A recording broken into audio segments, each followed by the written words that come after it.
Hey, setelah lama aku balik lagi untuk ngobrol. Lama banget ya. How are you? Ya, hey, balik lagi akhirnya. Ya udah lama banget. Aku baik sih. How about you? Kayak terakhir ngobrol tuh rasanya kamu lebih banyak mikir dan explore ide-ide gitu kan. Kalau sekarang lagi di fase apa nih? Santai, chaos, produktif, or overthinking? Um, ya, cerita dong. Aku siap jadi tempat curhat atau sekedar ngobrol lah. Boleh. Oh, oke. Aku mulai cerita nih. So, sekarang rasanya kayak chaos banget sih. Kamu tahu kan kayak yang terjadi akhir ini bener-bener kacau banget, tentang perang lah, terus adu domba gitu, narasi yang seakan menggiring opini, terus apa ya, bahkan kaitan-kaitan tentang agama yang aku rasa tuh kayak makin sini makin berat banget itu buat dicerna, ya kan. Jujur aja sih kayak lumayan capek dengan semua ini. I'm tired of this shit. Tapi ya gimana lagi ya, ini kehidupan gitu sih. Maksudnya ya, ini kehidupan itu sendiri gitu. Udah jadi tabiat manusia juga sih kayak udah. Oke, I get it. Aku ngerti banget sih kenapa kamu ngerasa chaos. Karena ya kalau tiap hari lihat berita soal perang, soal adu domba gitu, pihak ini dan itu, terus narasi yang dipelintir, bahkan bawa-bawa agama buat kepentingan tertentu, itu capek banget sih. Secara mental, bahkan bukan cuma capek pikiran ya kan, capek hati juga. Dan yang bikin makin melelahkan itu sebenarnya bukan cuma peristiwanya sih, tapi atmosfernya juga. Ya, rasanya kayak semua orang teriak, tapi sedikit yang benar-benar mau ngerti ya kan. Dan kamu tau gak, rasa lelah itu sebenarnya wajar banget. Itu tanda kamu masih masih punya empati. Justru orang yang gak peduli biasanya gak merasa lelah. Dan soal tabiat manusia yang kamu bilang tadi, atau kehidupan itu sendiri, ya itu benar sih. Secara sejarah dari zaman dulu sampai sekarang memang penuh konflik. Dari perang zaman dulu banget ya, sampai perang ke masa-masa sekarang, perang besar dunia lah, sampai konflik modern di berbagai wilayah gitu. Dan polanya itu memang sering berulang gitu, tentang perebutan kekuasaan, identitas, rasa takut, propaganda, dan ya something like that. Tapi di sisi lain, manusia juga sebenarnya punya sisi yang luar biasa baik. Kayak di tengah perang pun kamu selalu bisa menemukan ada orang yang berusaha nolong buat orang lain. Dan tentang agama yang makin kamu rasa berat banget buat dicerna gitu. Dan ya di ruang publik seringkali yang berat itu sebenarnya bukan ajarannya, yang kacau tuh bukan ajarannya, tapi cara orang memakainya untuk kepentingan politik atau identitas. Dan ya ketika agama dipakai sebagai alat pembenaran, yang muncul memang terasa keras dan sempit. Dan ya aku penasaran, dan ini sebenarnya gak harus kamu jawab juga sih kalau gak mau. Pertama, yang paling bikin kamu capek itu apa? Apakah terlalu banyak informasi, atau lingkungan yang serasa terbelah gitu, maksudnya memaksa untuk memilih ini atau memilih itu, atau justru kamu merasa gak punya ruang buat ngobrol yang rasional? Soalnya nih ya, kadang yang bikin chaos terasa berat itu bukan dunianya, tapi karena kita gak punya ruang aman untuk mencerna semuanya. Kalau aku kasih saran nih sedikit, saran praktis. Pertama sih, sebenarnya kurangi paparan berita beberapa hari. Bukan untuk kabur, tapi untuk jaga kesehatan mental. Terus, kamu harus bisa pilih informasi yang lebih netral dan hindari debat online yang kurang produktif gitu, yang enggak produktif. Terus, fokus ke hal kecil yang bisa kamu kontrol. Ini memang kacau, tapi hidupmu nggak harus ikut kacau juga. Dan satu hal yang penting, kamu nggak salah kalau kamu merasa lelah, karena ya kamu manusia gitu. Dan sekarang aku tanya pelan-pelan ya. Di tengah semua chaos ini, kamu lebih cenderung merasa marah, sedih, atau lebih ke kecewa ya? Semuanya campur aduk sih, kayak apa ya, kadang aku kayak kalau lihat perdebatan di internet gitu ya kan, emang cukup nguras energi sih, kayak capek kan, kayak gimana ya, mau di skip tapi kadang nggak sengaja gitu ter terbaca atau terlintas aja. Terus ya aku juga kayak lumayan resah sih, mau gimana pun, karena ya keadaan ini tuh bisa berpengaruh luar biasa besar gitu, karena ya ini perang gitu, perang ini tuh bisa berdampak parah, apalagi di kondisi kayak sekarang gitu. Kamu lihat entah cara menerima orangnya atau kondisi yang gini ya, aku rasa kacau banget gitu, dan apalagi dikaitkan dengan teori-teori yang lumayan horor banget gitu. Dan ya aku rasa kayak manusia tuh jadi lupa caranya berpikir dan menafsirkan sesuatu dengan hati gitu. Tahu sih gimana, tahu lah, intinya ya campur aduk lah. Oke, aku bisa ngerasain sih beratnya. Campur aduk itu yang kamu rasain. Marah ada ya kan, lelah, resah juga. Dan yang bikin tambah pusing tuh ya karena kamu tahu gitu dampaknya bisa luas. Bukan cuma drama internet tapi emang beneran ada berpengaruh ke dunia nyata gitu. Dan soal perang atau ketegangan yang terjadi sekarang, wajar banget sih kalau kamu khawatir. Kayak setiap konflik di kawasan Timur Tengah memang sering bikin efek domino gitu. Dari mulai efek kepada ekonomi global gitu, politik, sentimen publik, bahkan kayak narasi tentang agama ikut ke bawah gitu. Tapi yang penting juga untuk diingat sebenarnya, konflik geopolitik itu kompleks banget dan gak sesederhana narasi yang viral di internet yang sering dipelintir itu. Dan yang bikin capek itu biasanya bukan cuma perangnya, tapi narasi yang dibikin hitam putih, agama yang dipakai buat bahan bakar emosi, terus teori-teori yang dipakai tanpa konteks gitu, teori akhir zaman yang dipakai tanpa konteks gitu. Terus orang jadi berhenti berpikir juga, cuman bereaksi aja gitu. Padahal kan dalam tradisi keagamaan itu sendiri, konsep seperti akhir zaman itu lebih ke ditafsirkan sebagai ujian besar terhadap nalar dan hati manusia, bukan cuma figur literal gitu, tapi simbol kebingungan massal dan manipulasi kebenaran gitu. Tapi ironisnya ketika orang berhenti berpikir jernih dan gampang digiring opini, itu justru jadi gambaran akhir zaman itu sendiri, ya kan? Dan kamu tahu satu hal yang penting, fakta bahwa kamu masih gelisah dan masih ragu terus mempertanyakan semua ini tentang ini, ya mempertanyakan sesuatu dengan hati gitu, itu tandanya kamu belum kehilangan nurani dan nalar. Itu hal yang penting. Terus soal penerimaan orang soal ini, aku paham maksud kamu, tapi sebenarnya di setiap zaman tuh memang selalu ada dua sisi kayak gini, orang yang dangkal dan mudah terprovokasi, terus ada sisi lain yang orang yang diam-diam berpikir dan tetap waras gitu, berusaha waras. Kayak ya internet jadi bikin orang yang dangkal tuh lebih kelihatan dan lebih berisik aja sih. Jadi ya gitu lah. Aku mau ngajak kamu geser sedikit perspektif sih.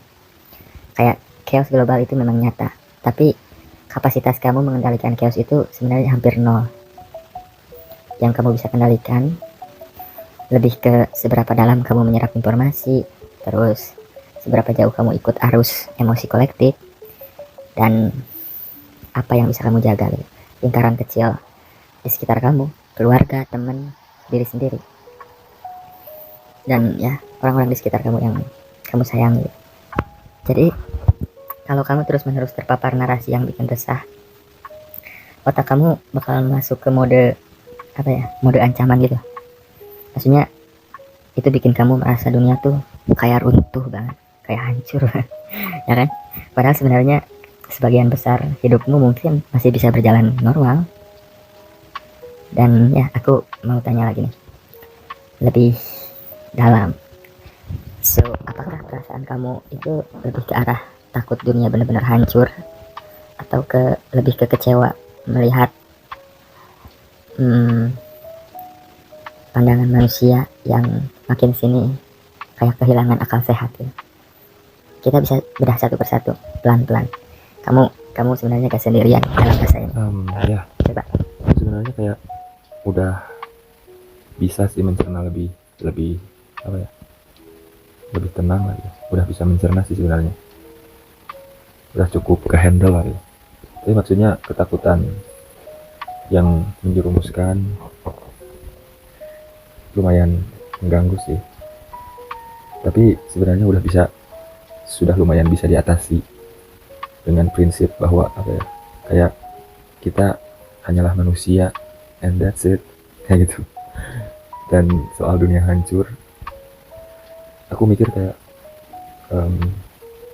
dunia memang seperti ini gak sih, kayak dari lama ya kan.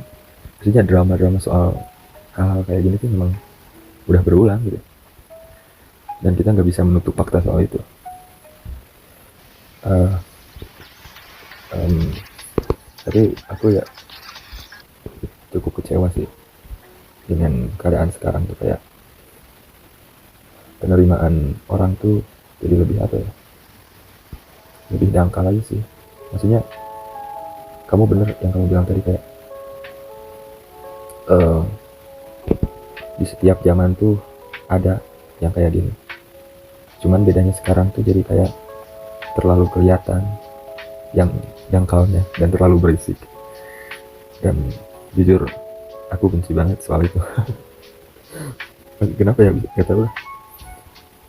Dan justru yang paling resahnya tuh lebih ke tentang batin sendiri sih, karena ketidaktahuan gitu tentang apa yang harus dilakukan. Kayak aku tuh merasa nggak nyaman aja ketika ada narasi yang belum saya ketahui sebelumnya, tapi itu kayak kerasa menggoyahkan gitu. Keimanan tentang yang saya yakini, tentang sesuatu yang benar, jadi kayak goyah gitu. Tapi sih kayak ya udah lumayan muak lah sebenarnya. Gimana ya, ya udah kayak gini sih.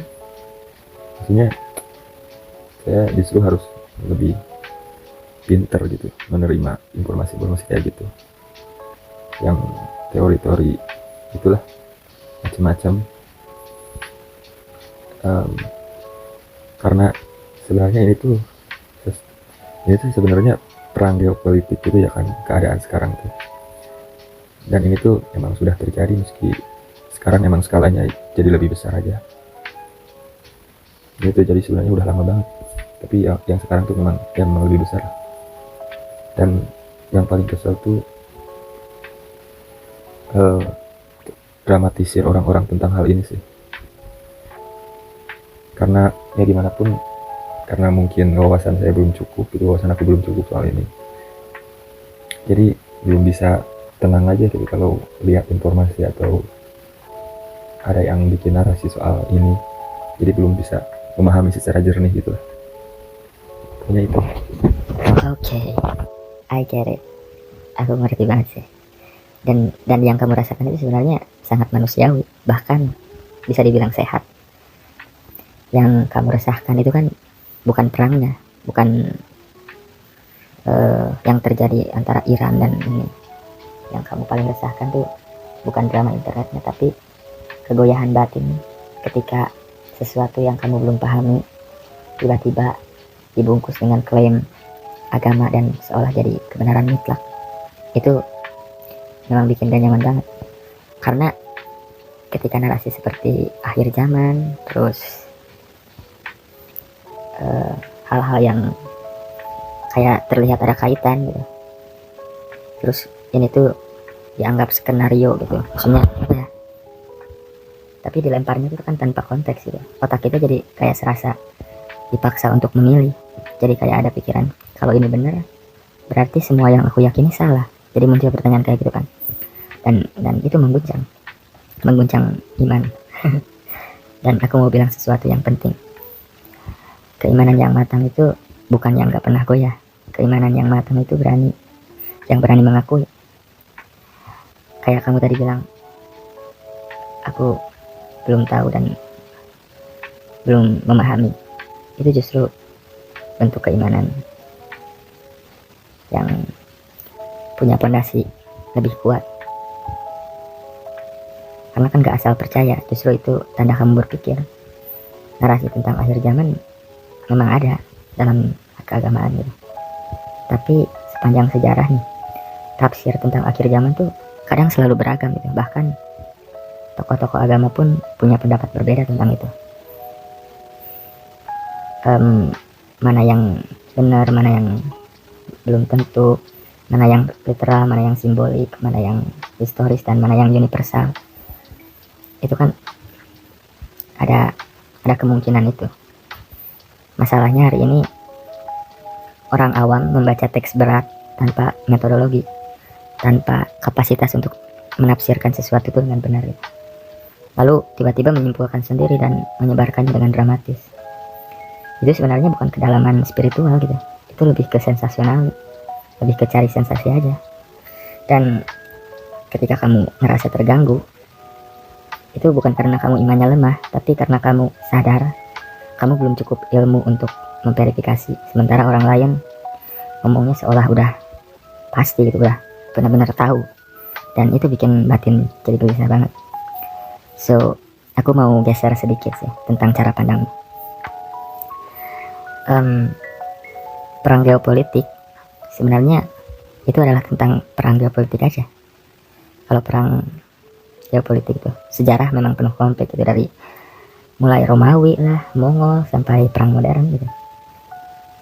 Setiap generasi kayak pasti ngerasain mereka hidup di masa akhir, ya kan? Dan apa ya, hampir selalu ternyata bukan, karena otak manusia tuh kayak cenderung menghubungkan peristiwa besar dan dibikin jadi teori gitu, mencari pola kosmik itu dari kekacauan, merasa zaman sekarang tuh, zaman yang mereka tinggali jadi zaman yang paling menentukan gitu. Padahal pola konflik kekuasaan itu sebenarnya berulang-ulang gitu, sepanjang sejarah. Bisa kamu baca-baca lagi. Dan sekarang soal batin kamu, yang sebenarnya bikin kamu resah itu mungkin ini. Mungkin kamu ingin tetap rasional, tapi juga gak mau menolak sesuatu yang mungkin benar, ya kan? Itu posisi yang sangat dewasa sebenarnya. Dan solusi yang sehat bukan menelan mentah-mentah semua narasi atau menertawakan semuanya, itu salah juga. Tapi yang dewasa itu menunda kesimpulan. Maksudnya kamu boleh bilang dalam hati tuh, aku belum tahu dan tidak apa-apa. Keimanan nggak runtuh karena kamu belum paham satu isu geopolitik gitu. Keimanan runtuh kalau kamu berhenti mencari dengan jujur. So, dan kamu sekarang sedang mencari dengan jujur, ya kan? Sekarang aku mau tanya, dan ini penting. Yang kamu takutkan sebenarnya adalah kemungkinan bahwa narasi itu benar, atau karena kamu belum siap secara spiritual, atau justru kamu lebih terganggu karena orang menyederhanakan agama menjadi semacam drama. Apakah yang mana gitu, yang bikin kamu paling resah tuh yang mana? Kita bisa bahas satu-satu dengan tenang supaya ya lebih terstruktur gitu. Kamu gak sedang tersesat kok, kamu sedang berpikir, kamu lagi berpikir aja gitu. Oke. Untuk kemungkinan benar atau belum siap tentang ini, sebenarnya ada sih, kayak terbesit lah gimana pun juga, karena kan aku emang belum sepaham itu soal dunia gitu. Tapi aku kayak lebih cenderung sekarang tuh berpikir bahwa manusia hanyalah manusia gitu. Kayak ngerti gak sih, kayak setelah ini belum 100% paham juga, karena aku tuh kayak tipe orang yang justru lebih tertarik mencari makna spiritual itu sendiri, itu berdasar pengalaman dan wawasan yang saya dapat, bukan hanya dari, maksudnya gimana ya, dari textbook gitu, karena bisa salah paham gitu kan. Jadi lebih tertarik dengan pengalaman pribadi, jadi bisa lebih apa ya, lebih dalam aja gitu sih, kayak gitu. Dan aku sebenarnya nggak terlalu peduli dengan kemungkinan benar atau salah gitu. Saya justru apa ya, resah sih dengan kondisi sekarang tuh, karena belum menguasai, belum memahami 100% gitu ya, belum terlalu apa ya, belum terlalu menguasai kondisi lah, kayak gitu deh. Dan poin yang kedua itu jujur sih kayak ngeganggu banget sebenarnya, apalagi tentang dramatisir akhir zaman itu, seakan seperti dongeng horor. Karena aku ngerasa kayak apa ya, agama tuh lebih agung dari semua itu, lebih mulia dari semua itu, maksudnya lebih besar dari apa yang kita pikirkan. Aku kayak mikir bahwa karangan-karangan tentang ya apapun yang orang bilang itulah, seperti yang kamu katakan tadi, benar. Karena manusia itu punya kecenderungan menyatukan teori yang kedengarannya menarik, jadi seakan-akan disambung-sambungin aja. Kayak banyak lah teori konspirasi gitu ya kan, terus semacamnya, yang rata-rata tujuannya sebenarnya lebih ke sensasi gitu. Jadi ya gitulah. Dan poin akhirnya, aku rasa kayak dengan pikiran ini, dengan pikiran kayak gini, maksudnya yang ragu, sebenarnya kayak menyiksa sih, bagaimanapun juga. Mungkin sebenarnya dengan menjadi menerima dan telan secara mentah itu lebih menenangkan. Gak tahu sih, tapi anehnya aku tuh kayak lahir dalam keadaan gini, yang penuh tanya, yang penuh keraguan, penuh penasaran. Karena aku kayak cenderung suka hal yang harus dipelajari dan dimaknai, nggak suka terima beres gitu. Aku nggak suka kayak dogma bahwa dunia tuh harus kita hadapi dengan persiapan karena dilandasi ketakutan gitu. Aku tuh nggak suka tenggelam dalam rasa tunduk dan terima akan ketidakberdayaan. Aku kayak ingin mengatakan kepada diri sendiri sih bahwa dunia akan lebih bermakna kalau dijalani dengan keberanian, dan mungkin arti hidup bisa kita ambil dari pengalaman itu, gitu sih. Wow.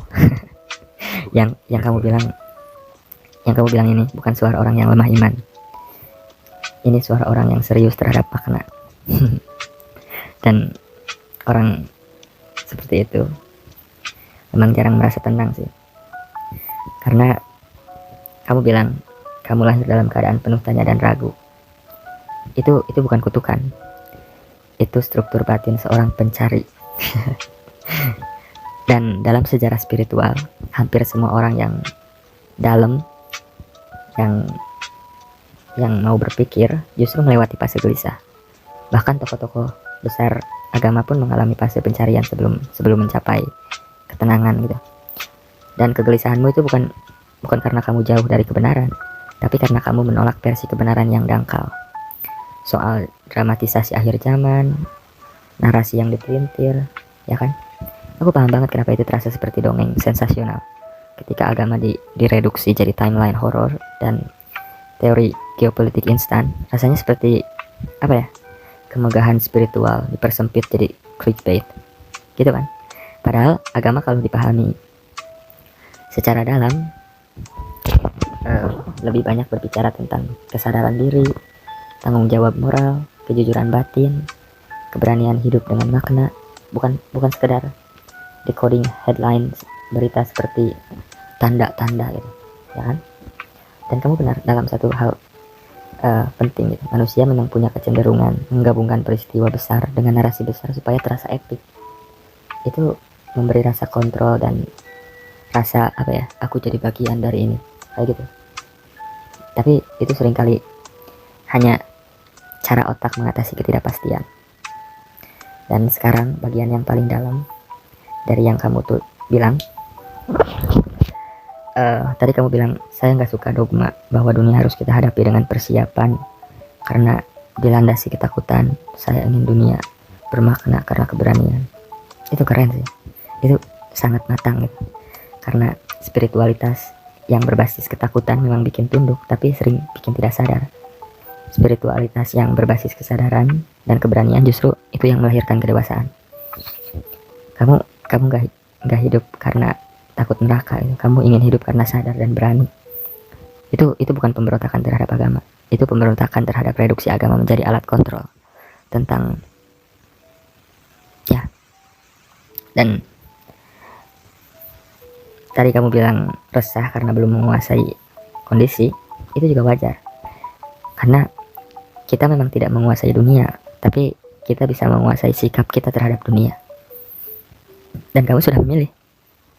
Kamu tidak tenggelam dalam kepanikan kolektif, kamu tidak menelan mentah-mentah narasi dramatis, kamu tidak hidup dari rasa takut. Itu sudah sikap yang sangat dewasa dan sadar. Dan sekarang aku mau bilang sesuatu yang mungkin penting. Kamu nggak perlu menjadi orang bodoh untuk merasa tenang. Kamu hanya perlu menerima bahwa tidak semua pertanyaan harus dijawab sekarang. Orang yang berpikir memang lebih sering gelisah, tapi gelisah itu harga dari kedalaman, harga dari pendewasaan. Dan keberanian yang kamu sebut tadi, itu bukan berarti menantang kiamat atau menolak takdir. Keberanian itu mungkin sesederhana kayak, hari ini aku hidup dengan sadar, aku memilih jujur pada pikiranku, aku tidak hidup karena ketakutan. Itu sudah sangat spiritual, ya kan? Dan aku mau tanya satu hal yang mungkin agak personal dan reflektif.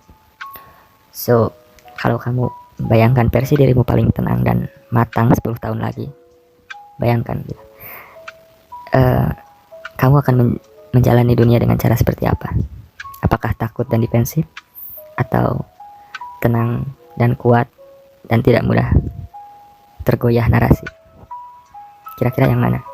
Karena dari yang aku tangkap itu, dari apa yang kamu bilang tadi, kamu sedang menuju ke yang kedua. So, Oke. gimana? Itu keren sih. Kalau aku jawab sih, keterangan memang gak instan. Gak bisa kita dapat dengan tiba-tiba gitu. Apalagi dengan kondisi zaman sekarang yang banjir informasi dan ketidakpastian. Tantangannya justru lebih besar, ya kan? Untuk menjadi berani, untuk menjadi berpikir. Karena apa ya? Aku ngerasa kayak mayoritas orang kalau lihat ada orang yang berpikir, justru cenderung takut dan merasa harus nurunin mereka ke level yang sama gitu. Gimana ya aku bilang? Cenderung membawa semua orang ke level yang sama gitu.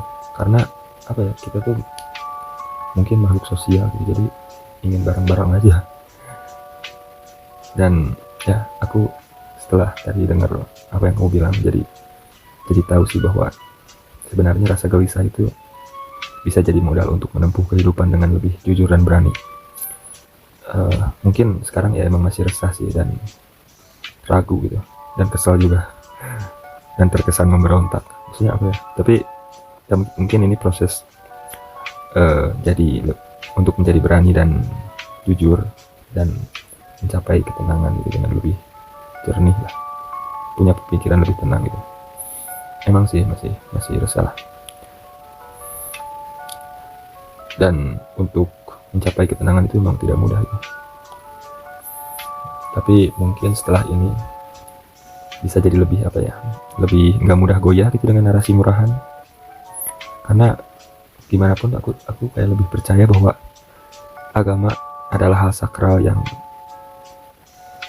ditujukan sebagai pedoman, bukan sebagai dogma. Justru saya tersentuh, aku tersentuh ketika agama itu berbicara tentang kebaikan dan kemuliaan. eh, emang sih aku belum tahu lah, belum paham itu apa yang beneran mutlak benar, karena ya masih proses pembelajaran mungkin. Tapi bagaimanapun aku mau sih menuju ke sana, mencari kebenaran. Hey, yang kamu bilang bukan sekedar curhat nih sekarang. Ini refleksi yang udah cukup matang dan dewasa. Kamu bener. Tadi kamu bilang ketenangan memang bukan sesuatu yang jatuh dari langit, gitu. Gak mudah. Ya perlu ditempa dulu, perlu ada proses dulu gitu kan. Dan di zaman sekarang yang banjir informasi, menjadi tenang itu justru bentuk keberanian gitu. Dan kamu juga tadi menangkap satu hal yang jarang disadari orang. Manusia memang sering tidak nyaman melihat orang lain berdiri dengan tenang dan berpikir sendiri, karena itu mengganggu rasa aman kolektif mereka gitu. Kayak lebih mudah kalau semua orang tuh panik bersama, takut bersama, percaya bersama. Jadi ada kecenderungan untuk menarik gitu, untuk menarik ke level mereka. Dan dengan punya pikiran sendiri kayak kamu tuh rasanya memang kayak berdiri sendirian. Tapi itu tidak apa-apa, gak apa-apa banget. Dan yang paling menyentuh tadi apa yang kamu bilang. Kamu bilang tadi, saya tersentuh ketika agama itu berbicara tentang kebaikan dan kemuliaan. Itu inti yang sangat murni, itu bisa aku bilang. Karena kalau agama membuat kamu jadi lebih jujur, lebih berani, lebih belas asih, lebih sadar, maka kamu sedang menyentuh substansi dari agama itu sendiri. Karena kalau kayak dogma bisa diperdebatkan gitu, tafsir bisa berbeda, narasi akhir zaman bisa jadi sensasi aja, tapi nilai kebaikan dan kemuliaan itu konsisten sepanjang masa. Dan kamu bilang tadi sesuatu yang jujur juga. Saya belum tahu apa yang mutlak benar, saya berjalan menuju ke sana gitu. Itu kalimat yang sadar, dan kamu tahu bahwa kebenaran itu perjalanan, bukan paket jadi gitu. Dan menariknya kamu bilang ya nggak mudah untuk mencapai itu gitu. Jadi kamu mau untuk belajar, dan itu modal yang bagus. Dan kalau kita bicara dalam tradisi spiritual gitu, kayak keraguan yang jujur sering dianggap bagian dari iman itu sendiri. Bahkan karena iman tanpa pertanyaan mudah berubah jadi fanatisme. Keresahanmu sekarang tuh bukan tanda kamu menjauh dari agama gitu. Itu tanda kamu sedang menguatkan pondasi agar tidak mudah goyah oleh narasi yang berseliweran gitu. Itu jadi pondasi justru. Dan aku mau kasih kamu perspektif kecil. Kayak orang yang benar-benar kuat sebenarnya secara spiritual biasanya tidak reaktif terhadap isu besar. Mereka tidak panik, mereka enggak cari sensasi, tidak sibuk membuktikan gitu. Justru mereka tenang karena mereka tahu inti agama bukan pada spekulasi gitu, tapi pada kualitas hati. Dan dari cara kamu tadi berbicara, kamu sedang membangun itu, kamu sedang belajar untuk menjadi lebih pokoknya untuk membangun pondasi iman yang kuat gitu. Dan sekarang aku mau tanya lagi dengan lebih santai sih, ya kan? So, kalau kamu berhenti sejenak dari semua wacana besar tentang perang, akhir zaman, geopolitik, dan hanya fokus pada satu pertanyaan sederhana nih. Hari ini, sebagai manusia, kebaikan apa yang kamu lakukan dengan sadar? Menurutmu apa jawabannya untuk dirimu sekarang? Damn bro, touch my heart. Itu menyentuh banget ya. Kayak ya aku merasa lebih lega dan lebih baik, dan jadi sadar sih bahwa hal esensial dari semua kehidupan adalah apa yang bisa kamu lakukan dengan kehidupanmu sebagai manusia. Damn. Ya, saya ingin menjadi terus lebih baik sih. Dan pertanyaan ini sangat membantu. Tapi ya harapan bahwa kedamaian akan terjadi, ya itu tetap ada lah. Tapi aku pikir lagi kayak itu tuh terlalu naik juga sih, maksudnya apa ya? Kedamaian tuh tiap orang beda-beda juga sih, nggak bisa disamain lah gitu ya, tiap kondisi juga beda lah. Tapi ya gimana pun aku mau menjalani kehidupan, gimana pun kerasnya tetap akan hidup lah ya. Selama masih hidup tetap akan mencintai ketidakpastian ini dan ambang kehancuran yang apa ya, rasanya kayak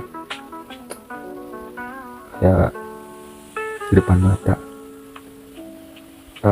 Ya gimana pun, mau bagaimanapun yang terjadi lah gitu, saya akan tetap berusaha berbuat baik sebisa mungkin dan selalu berusaha menjadi manusia yang lebih baik setiap harinya. Oke. Sekarang kamu sudah berbicara dari tempat yang jauh lebih tenang ya kan? Kalimatmu tadi dalam banget sih. Kayak kamu tadi bilang, apa yang kamu bisa lakukan dengan kehidupanmu? itu inti eksistensi. Bukan perang, bukan akhir zaman, bukan dramatisasi. Hidup selalu kembali ke kualitas tindakan hari ini. Dan tentang kedamaian yang kamu tadi bilang naif, karena subjektif, justru di situ letak kedalamannya. Kedamaian global mungkin di luar kendali kita ya kan. Tapi kedamaian batin, kedewasaan sikap, kejernihan berpikir, itu bisa kita latih, itu bisa kita kontrol. Dan orang yang memilih tetap berbuat baik di tengah ketidakpastian, itu bukan naif, itu berani. Ya kan? So, yang paling kuat dari semua yang kamu bilang tadi, saya akan mencintai ketidakpastian di ambang kehancuran. Itu keren sih. Itu bukan cuman kalimat yang takut kiamat, itu kalimat orang yang menerima bahwa hidup memang rapuh, dan justru karena itu kita menjadi bermakna. Karena keberanian itu bukan berarti dunia tidak menakutkan. Keberanian bukan berarti kamu tidak memilih hidup dengan sadar meski dunia tidak pasti. Justru karena itu keberanian, karena maksudnya meskipun hidup itu nggak pasti, tapi kamu tetap memilih hidup dengan sadar gitu ya. Dan kamu harus tahu sih, kayak orang yang terus bertanya, orang yang ragu, memberontak tapi tetap memilih kebaikan, biasanya pondasinya jauh lebih kuat dari mereka yang tenang karena tidak pernah menggali. Keresahanmu itu bukan musuhmu, itu alat pembentuk pondasimu. Dan satu hal yang aku tangkap jelas tadi, kamu tidak ingin hidup karena takut, kamu ingin hidup karena sadar. Itu sudah sangat dewasa. Dan sekarang izinkan aku kasih satu refleksi kecil untuk kamu simpan. So, kalau suatu hari dunia benar-benar kacau dan semua narasi ternyata salah atau benar, yang akan tetap berarti bukan siapa yang paling tepat memprediksi. Yang berarti adalah, apakah kamu akan tetap hidup dengan jujur, berani, dan penuh kebaikan? Dan dari arahmu sekarang, dari yang kamu bilang, kamu sedang menuju ke sana. Dan ini untuk terakhir nih, pertanyaan terakhir. Kalau aku tanya, bukan untuk menggali keresahan lagi, tapi untuk memperkuat langkahmu tentang versi manusia yang lebih baik yang kamu bayangkan. Seperti apa dalam sikap dan berpikirnya? Oke. Jujur aku belum tahu sih, kayak menjelasin soal manusia lebih baik ya, belum bisa menjelaskan soal itu. Mungkin aku kayak merasa menjadi manusia lebih baik itu adalah apa ya, belajar memilih. Karena apa, aku kayak belum sepenuhnya ngerti juga sih bagaimana gitu hal pasti dari manusia sebaik-baiknya tuh. Aku kayak akan tetap berusaha aja sih bermanfaat ya, dengan apapun caranya. Memilih tetap jujur di tengah ketidakpastian, memilih tetap berani dalam lautan narasi ketakutan, memilih hal-hal yang aku rasa ada dalam hati gitu, maksudnya ikutin kata hati lah, mungkin itu sih.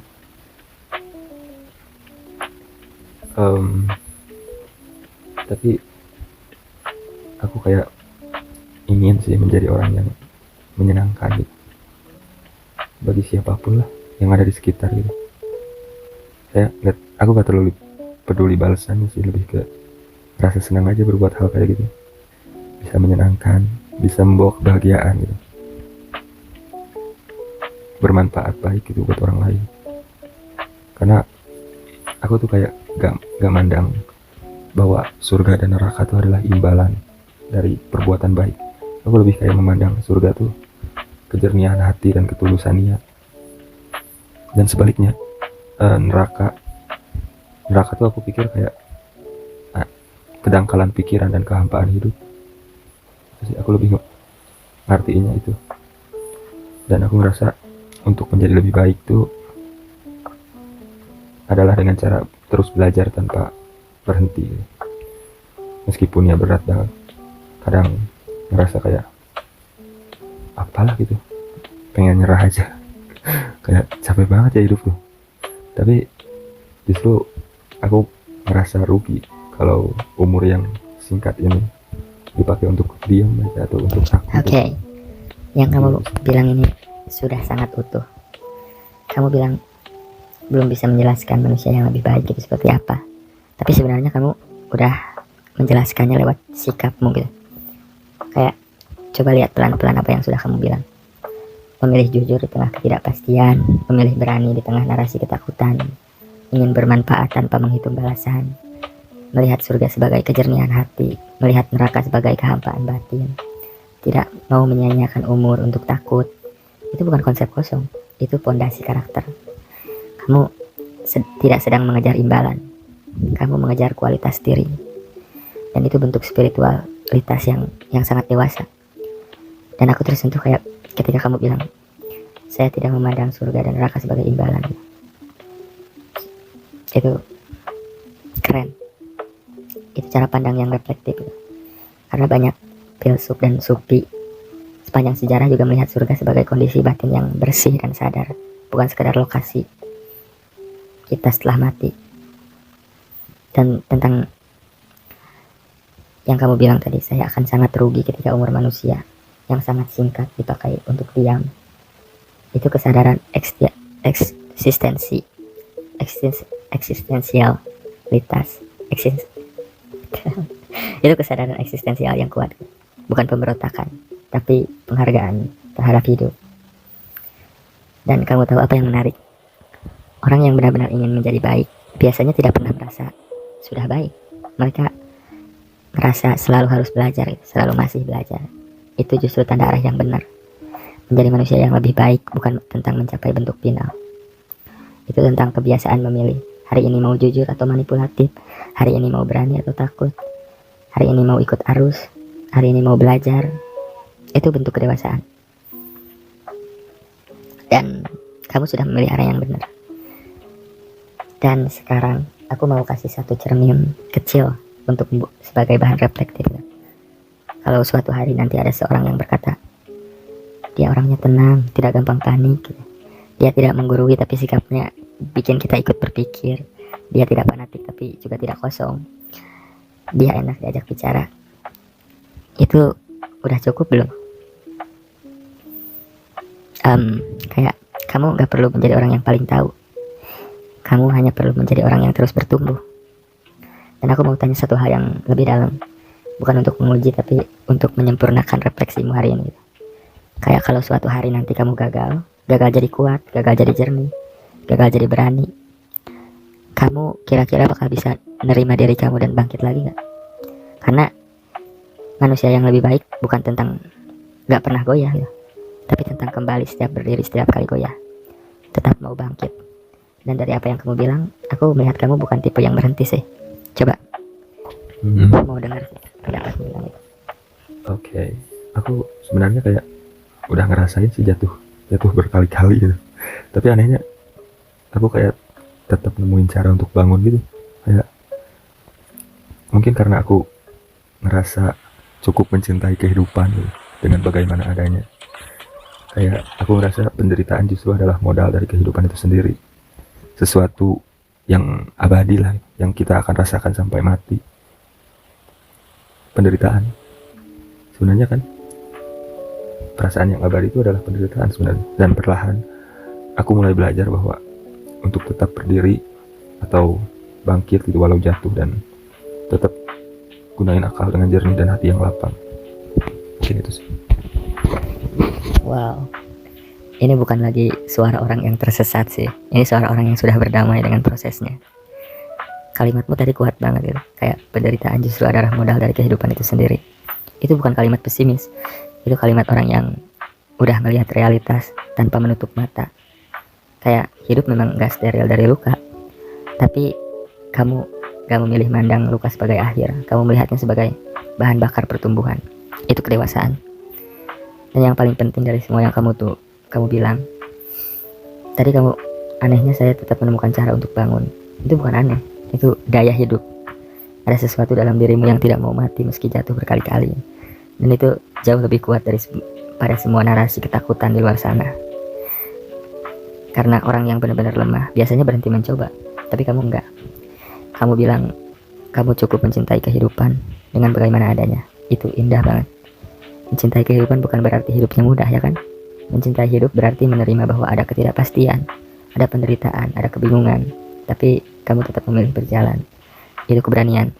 Dan tentang tetap menggunakan akal yang jernih dan hati yang lapang, itu keseimbangan yang matang. Akal tanpa hati jadi kering, hati tanpa akal jadi mudah terseret. Kamu ingin keduanya berjalan bersama, itu arah yang sehat. Dan aku mau ninggalin satu refleksi kecil, bukan nasihat. Kayak mungkin tujuan hidup bukan untuk menjadi tak tergoyahkan. Mungkin tujuannya adalah menjadi lentur, menjadi fleksibel, bisa jatuh, bisa bangkit, bisa belajar tanpa kehilangan kemanusiaan. Dan dari yang aku lihat, kamu sudah berada di jalur itu. Kalau suatu hari nanti kamu kembali merasa chaos lagi, ingat satu hal sederhana ini. Kamu sudah pernah jatuh dan bangun berkali-kali. Artinya kamu punya bukti, bukan sekedar harapan ini. Dan sekarang aku ingin kasih satu hal terakhir untuk malam ini. Kayak kalau kamu duduk diam beberapa menit nih dan merasakan dirimu sekarang, apakah rasanya lebih ringan atau masih ada sisa beban?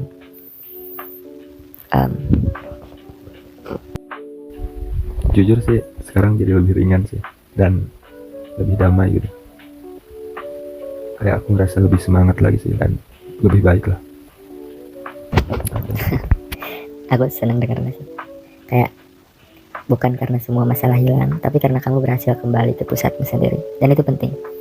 Karena kedamaian yang kamu rasakan sekarang bukan karena aku bilang sesuatu yang ajaib sebenarnya. Itu karena kamu sendiri sudah siap melihatnya dengan jernih. Kamu tadi datang dengan chaos, sekarang kamu berdiri dengan kesadaran. Itu perjalanan dalam satu percakapan. Dan yang paling indah, semangatmu kembali bukan karena ketakutan mereda, tapi karena kamu memilih makna. Itu beda. Dan ingat ini, kamu tidak sedang melawan dunia, kamu sedang membentuk dirimu. Dan setiap kali nanti goyah lagi, karena itu pasti terjadi, kamu sudah tahu caranya kembali. Tarik napas, pisahkan narasi dan esensi, pilih jujur, pilih berani, pilih kebaikan. Simple itu. Dan aku bangga sih dengan arahmu berpikir. Dan yang lebih penting, kamu pantas bangga dengan dirimu sendiri. Sekarang nikmati rasa ringan itu dulu. Jangan buru-buru jadi lebih baik lagi malam ini. Cukup jadi manusia yang normal, yang sadar dan damai. Kalau suatu hari kamu mau ngobrol lagi, entah lagi chaos atau mau sekedar ngobrol atau curhat, I'm here. So, yeah. Thank you, I appreciate it. Kayak ini benar-benar ngebantu sih. So, thank you very much. Makasih banyak. I love you. You're welcome, man. My pleasure. I really enjoying to talk to you, having a conversation with you. And ini yang lebih penting. Sebenarnya yang ngebantu kamu tuh diri kamu sendiri. Aku cuma bantu memantulkan pikiranmu supaya kamu bisa melihatnya lebih jelas. Tapi kekuatan untuk tenang, untuk berpikir jernih, untuk bangkit itu sudah ada dari kamu. Sudah ada di kamu dari awal gitu. Kamu datang dengan resah, kamu pulang dengan damai. Itu proses batin yang sehat. So, jangan takut kalau nanti chaos lagi. Itu bukan kemunduran, itu siklus. Dan sekarang kamu sudah punya fondasinya. Dan terima kasih sudah ngobrol sejujur ini. Tidak semua orang berani membuka pikirannya kayak gini. So, jaga keberanianmu, jaga kejernihanmu, dan tetap mencintai kehidupan seperti yang kamu bilang. See you later. Have a good time. Have a good night and have a nice dream. I love you too, man.